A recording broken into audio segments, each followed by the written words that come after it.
خدا نے عقد پڑھا، انبیاء گواہ ہوئے، خدا نے عقد پڑھ دیا، انبیاء گواہ ہوئے ہیں۔ آپ بھی مسجد میں علی کا عقد فاطمہ کے ساتھ پڑھ دیجئے، وہی خطبہ جو راحیل نے عرش پہ پڑھا تھا پیغمبر نے مسجد نبوی میں پڑھا۔ کہاں اولین و آخرین میں ایسی شادی ہوئی، ایسی بی بی علی کی جو فقر حوا، فقر سارا، فقر ہاجرہ، فقر آسیہ، فقر صفورہ، فقر زلیخا، فقر مریم، فقر مادر موسیٰ، جو سیدہ نساء العالمین اولین و آخرین کی، جو بطول عذرا، جو انسیہ حورا، جو طاہرہ، جو طیبہ، جو عابدہ، جو زاہدہ، اس پر جو بی بی بیاہ کر آئے گی تو اس کا رتبہ بھی تو کچھ بلند ہو۔ اس لیے علی نے کہا عقیل ایسی عورت ڈھونڈو۔ ساری محنت اس جملے کی، یہ تمیز تھی میرے بھائی۔ وہ زوجہ نوح ہے جو نہ خود سفینے میں آئی نہ بیٹے کو آنے دیا۔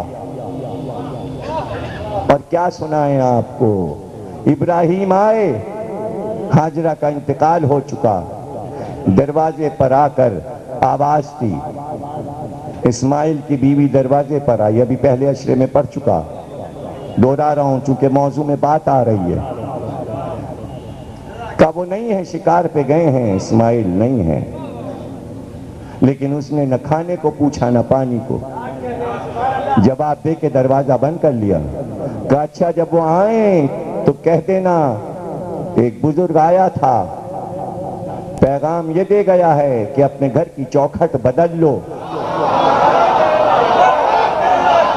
اسماعیل آئے تو نور دیکھا، کہا کوئی آیا تھا، یہ نور کیسا ہے؟ کہاں ایک بوڑھا آیا تھا، ٹھہرا نہیں، کہ تم نے اسے اتارا نہیں، اس کا سر نہیں دھلایا، کھانے کو نہیں پوچھا، پانی، وہ میرا باپ تھا۔ کہ کچھ کہہ گئے؟ کہاں عجیب بات کہہ گئے کہ اسماعیل سے کہہ دینا گھر کی چوکھٹ بدل لو۔ کہ بس تو پھر جا، میں نے تجھے طلاق دی، اس لیے کہ میرے باپ نے گھر کی چوکھٹ بدلنے کو کہا ہے، طلاق دے دی۔ پھر عقد کیا، اب جس سے عقد کیا اس کا نام سیدہ تھا، سردار مکہ کی بیٹی تھی۔ پھر آئے ابراہیم، نہیں تھے اسماعیل، دروازے پہ آواز تھی، خاتون نے پوچھا آپ کہاں سے آئے ہیں؟ کہا ہم فلسطین سے آئے ہیں۔ کہا اچھا ٹھہریے، آپ تو اسماعیل کے والد ہیں، ٹھہریے ٹھہریے، اس پتھر پہ پیر رکھیے، وہ ہے مقام ابراہیم، اس پتھر پہ پیر رکھیے، گھوڑے کی رکاب سے پیر نکالیے، پیر اس پہ رکھیے، میں پانی لاتی ہوں، سر کو جھکائیے، میں آپ کے سر کی گرد کو دھو دوں، میں آپ کے پیر دھلا دوں، میں آپ کے ہاتھ دھلا دوں، پھر میں کھانا لاتی ہوں، آپ کھانا کھائیے۔ کہ نہیں اب ہم ٹھہریں گے نہیں، لیکن جب آئیں اسماعیل تو کہہ دینا میری دعائیں، اور کہنا گھر کی چوکھٹ اچھی ہے، اب نہ بدلیں۔ کیا فیصلہ ہوا؟ گھر کی عورت اگر بزرگ کا احترام کرے تو گھر میں رہتی ہے، اگر گھر کے بزرگوں کا احترام نہ کرے تو پھر طلاق ہو ہی جاتی ہے۔ یہ ہے انبیاء کی حیات میں جو اسباق دیے گئے ہیں بچوں اور جوانوں کے لیے اور نسلوں کے لیے۔ اب سمجھے آپ، انبیاء دیکھتے ہیں نسلوں کو، علی بھی دیکھ رہے تھے، تو کیا آپ دیکھ نہیں رہے تھے؟ عقیل سے کیوں کہا؟ کب سے میرے باپ نے عقیل نام رکھا ہے، اب تو میں زمانے کو بتا دوں کہ میرا بھائی عقیل کیوں کہلاتا ہے۔ نہیں سمجھے؟ عقیل کہتے ہیں سب سے عقل مند، آج سے یہ عقیل عرب کہلائیں گے۔ اور جب امام کسی سے مشورہ کرے تو اس مشورے کے معنی ہوتے ہیں کہ کوئی مشورہ دے رہا ہے، مشورہ لے نہیں رہا۔ کچھ نہیں سمجھے آپ؟ جب امام کسی سے کہے یہ کام کرو میرے لیے، تو وہ مشورہ نہیں کر رہا، وہ مشورہ دے رہا ہے، اب یہ سمجھنے والے پر ہے۔ ہائے ہائے ہائے ہائے، بات سمجھ گئے، اور بات یوں سمجھے کہ میری شادی قبیلہ بنی کلاب میں ہوئی ہے، اور میری بیوی کا خطاب بھی ام البنین ہے، اس لیے کہ اس سے بھی 4 بیٹے ہوئے ہیں۔ اور علی یہ کہہ رہے ہیں کہ شجاع قبیلے کی عورت، تو شجاع قبیلہ تو بنی کلاب، تو یہ کیا کہا علی نے کہ ایسا بیٹا جو میرے حسین کے کام آئے۔ اب عقیل وہاں تک پہنچ گئے، اپنے 4 بیٹوں کی طرف دیکھا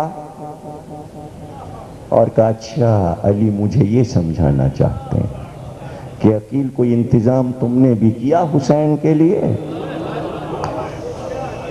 اب چلے جاؤ نا، مسلم تک پہنچ جاؤ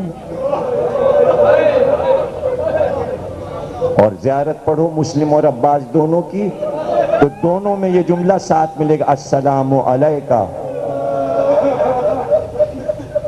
یا عبد الصالح، اللہ کے صالح بندے، مسلم بھی اور عباس بھی، زیارت دونوں کی ملتی جلتی، دونوں کو عالم بھی کہا گیا، دونوں کو فقیہ بھی کہا گیا، اور دونوں میں ایک رشتہ ہے۔ رشتہ یہ ہے کہ عباس نے عقیل سے تلوار چلانا سیکھی ہے، مسلم استاد ہیں، عباس شاگرد ہیں، سگے چچا زاد بھائی بھی ہیں، اور بہنوئی بھی ہیں۔ ایک بہن بھی حسین کی، رقیہ، مسلم کو بیاہی ہے۔ کئی رشتے ہیں، پیار کے رشتے۔ تو شاید بچوں سے عقیل نے کہا ہو کہ علی تیاری کر رہے ہیں، ہماری بھی تیاری ہو۔ تو آپ کو پتہ ہے علی کے 11 بیٹے کربلا میں آئے تھے، عقیل کے 12 بیٹے کربلا میں آئے۔ سب سے زیادہ قربانیاں کربلا میں اولاد عقیل کی۔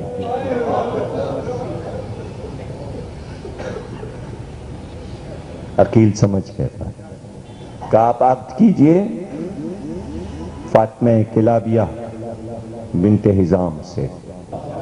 درخت کی شاخیں ہل رہی تھیں، 14ویں کا چاند آسمان پہ مسکرا رہا تھا۔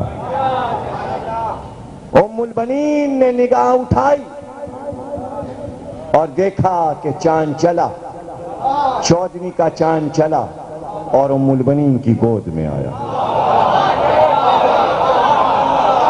اس کے بعد 3 ستارے اور آج سے اترے اور گود میں آئے۔ سو کے اٹھیں، ماں سے کہا اماں عجیب خواب دیکھا، ایک باغ دیکھا جہاں فضا چاندنی کھلی تھی، آسمان کی وسعتوں میں 14ویں کا چاند مسکرا رہا تھا، اور ایسے میں چاند میری گود میں اترا، پھر 3 ستارے میری گود میں اترے۔ ماں نے کہا برقع اوڑھو میرے ساتھ چلو، میں کسی بزرگ خاندان سے پوچھتی ہوں چل کے۔ بزرگ خاندان کے پاس پہنچی، کہا میری بیٹی نے یہ خواب دیکھا ہے۔ کہا بہت جلد دنیا کے کسی عظیم انسان کا رشتہ تیری بیٹی کے لیے آنے والا ہے، جلدی ہی شادی ہوگی اور 4 بیٹے اسے ملیں گے، ایک بیٹا چاند جیسا ہوگا، 3 بیٹے ستارے جیسے۔ ماں بیٹیاں گھر میں واپس آئیں، ابھی گھر میں قدم نہیں رکھا تھا، دروازے پہ دستک ہوئی۔ حزام نے پوچھا کون؟ کہا عقیل ابن ابی طالب۔